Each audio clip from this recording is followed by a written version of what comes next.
Hello friends, आज हम अपने वीडियो में कुछ इनकम टैक्स से रिलेटेड मेजर टर्मिनोलॉजीज़ को समझेंगे। वो है total income, taxable income and exemption limit. ये मेजर टर्म्स हैं जो हमें काफ़ी जगह काम आएंगी। तो शैल वी स्टार्ट नो। सबसे पहले हम समझेंगे कि टोटल इनकम को कैसे कैलकुलेट करते हैं।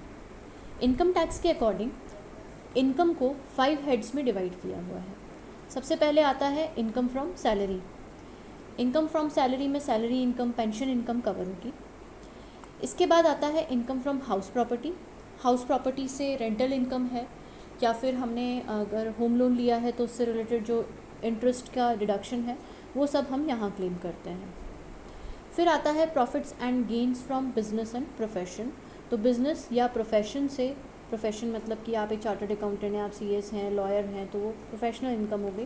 बिजनेस इनकम मतलब आपका कोई बिजनेस है, might be a kirana store, आपका कोई रेस्टोरेंट है, या किसी भी तरह की बिजनेस इनकम है, तो दैट इज़ कवर्ड ओवर है। तो income and gains from business and profession, उससे रिलेटेड अगर आपको किसी भी तरह के प्रॉफिट्स या लॉसेस हैं तो वो यहाँ कवर करेंगे। फिर आता है कैपिटल गेन। प्रॉपर्टी सेल करने पर या शेयर्स को सेल करने पर जो हमें गेन या लॉसेस जनरेट होते हैं वो इस हेड के अंतर्गत कवर होते हैं। इसके बाद लास्ट में आता है इनकम फ्रॉम अदर सोर्सेज। जो इनकम इन चारों में कवर नहीं होती वो इनकम फ्रॉम अदर सोर्सेज में कवर की जाती है, जैसे इंटरेस्ट इनकम है, डिविडेंड इनकम है, विनिंग फ्रॉम लॉटरीज़ है, गिफ्ट्स हैं। ये सभी इनकम फ्रॉम अदर सोर्सेज में कवर की जाती हैं। इन पांचों हेड्स की इनकम को जब हम सम करते हैं then we get total income या ग्रॉस टोटल इनकम। ये ग्रॉस टोटल इनकम एक बहुत ही इंपॉर्टेंट टर्म है। जब हम बोलते हैं कि इनकम टैक्स का रिटर्न हमें तभी फाइल करना है जब हमारी टोटल इनकम एग्जम्पशन लिमिट से ज़्यादा हो, तो उस केस में हमें हमारी ये टोटल इनकम कैलकुलेट करनी होती है, तभी हम डिफ़ाइन कर पाते हैं कि वो एग्जम्पशन लिमिट से ज़्यादा है या कम है। तो ये एक बहुत ही इंपॉर्टेंट टर्म है। इसके बाद आता है कि डिडक्शंस हम क्लेम क्या क्या करते हैं एज़ पर चैप्टर 6 से। चैप्टर 6 से होता है इनकम टैक्स का, जिसके लिए मैं एक अलग से वीडियो बनाऊंगी। आपको मैं बताऊंगी कि चैप्टर 6 से में आप किन किन चीज़ों की छूट ले सकते हैं। अभी हम समझते हैं कि एक शॉर्ट में कि जैसे LIC प्रीमियम आप पे करते हैं, या फिर आप पेंशन फंड में कंट्रीब्यूट करते हैं, चिल्ड्रन ट्यूशन फ़ीस पे करते हैं, या आप किस डोनेशंस देते हैं जो एलिजिबल है ATG में। ये सभी डिडक्शंस को क्लेम करने के बाद जो इनकम आती है that is known as total taxable income, जिस पर कि हमें टैक्स पे करना होता है। ये जो अमाउंट आता है इस पर हमें टैक्स पे करना होता है। सो यहाँ पर दो टर्म्स हमने पढ़ी, total taxable income and total income gross total income. अब हम समझते हैं कि एग्जम्पशन लिमिट क्या होती है। जब भी बजट आता है तो उसमें एग्जम्पशन लिमिट मेंशन की जाती है। तो अभी हम सबसे पहले समझेंगे कि फाइनेंशियल ईयर 1920 या असेसमेंट ईयर 2021 के लिए एग्जम्पशन लिमिट्स क्या हैं।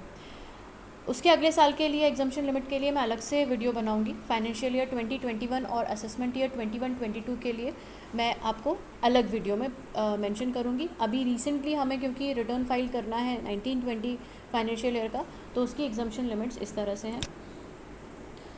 इंडिविजुअल जिसकी एज 60 ईयर्स से कम है, या फिर कोई HUF BOI या AOP है, अगर उसकी इनकम 2.5 लाख से कम है तो उसे रिटर्न फाइल करना ज़रूरी नहीं है, मतलब उसकी एग्जम्पशन लिमिट 2.5 लाख रुपए है।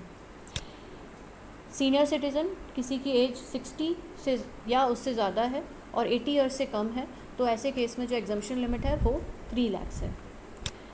फिर आते हैं सुपर सीनियर सिटीजन्स, जिनकी एज 80 या उससे ज़्यादा है, तो ऐसे केस में वो सुपर सीनियर सिटीजन्स हैं और उनके लिए स्पेशल एग्जम्पशन है 5 लाख की। अब हम कुछ इम्पॉर्टेंट चीज़ें और समझ लेते हैं इससे रिलेटेड कि आपको कब सीनियर सिटीज़न या सुपर सीनियर सिटीज़न माना जाएगा। तो जिस ईयर में आपका बर्थडे फॉल करता है 60th या 80th, उस ईयर में ही आपको सीनियर सिटीज़न या सुपर सीनियर सिटीज़न के बेनिफिट्स मिल जाएंगे।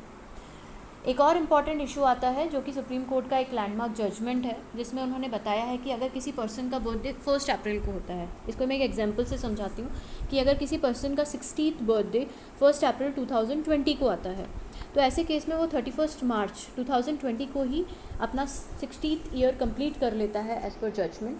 तो उसे 31 मार्च 2020 दैट इज़ फाइनेंशियल ईयर 1920 में ही सीनियर सिटीज़न मान लिया जाएगा और वो सारे बेनिफिट्स क्लेम कर सकता है। तो ये एक बहुत ही इम्पॉर्टेंट पॉइंट है जो सभी को, सीनियर सिटीजन्स को पता होना चाहिए कि अगर आपका बर्थडे 1 अप्रैल है तो आप 1 साल पहले ही अपने बेनिफिट्स क्लेम कर सकते हैं। मैं आशा करती हूँ कि आपको ये जानकारी पसंद आई होगी और आप मेरे इस वीडियो को लाइक करें और आगे के अपडेट्स के लिए सब्सक्राइब करें। Stay safe and healthy. Good bye.